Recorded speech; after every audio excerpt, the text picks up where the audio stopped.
We all know that prioritizing your health is important, but doctors say too often this particular type of health is getting overlooked: pelvic floor health. Tonight we visit a clinic in Little Rock that specializes in this very issue, making it one of the first of its kind here in Arkansas.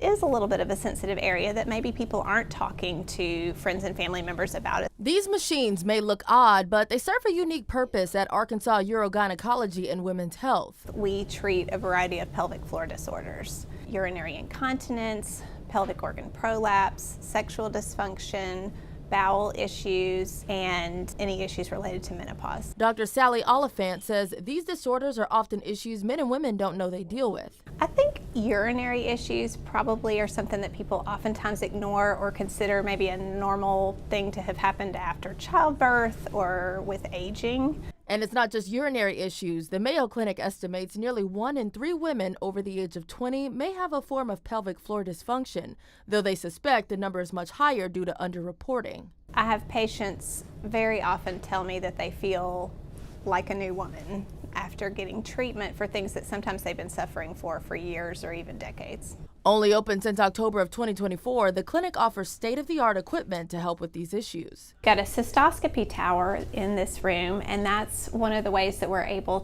to both look diagnostically in the bladder with a camera.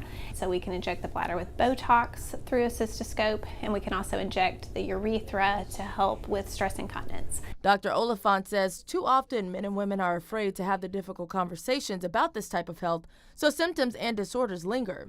Nicole McDaniel agrees. So growing up, that area was not talked about. You don't let anybody, and you just didn't mention anything about vaginal health. But clinics like these, which are few and far between in Arkansas, aim to change that. As I've gotten older, learned some things, it's been very important to check on your vaginal health, same as if you would do a mammogram or a cardiac workup. And basically they would empty their bladder. That's the first part of the test. And so then we would get a curve like this. So typically, Dr. Oliphant says tests like these help diagnose patients and treat their issues. But paying attention to your body and developing good bladder habits at home is also key. One habit that I think a lot of women get into is that we're always in a hurry, and so you're kind of emptying your bladder and you're pushing a little bit to just kind of get it done quick. And that's really not a good bladder habit. That can actually set the bladder up for some dysfunction down the road.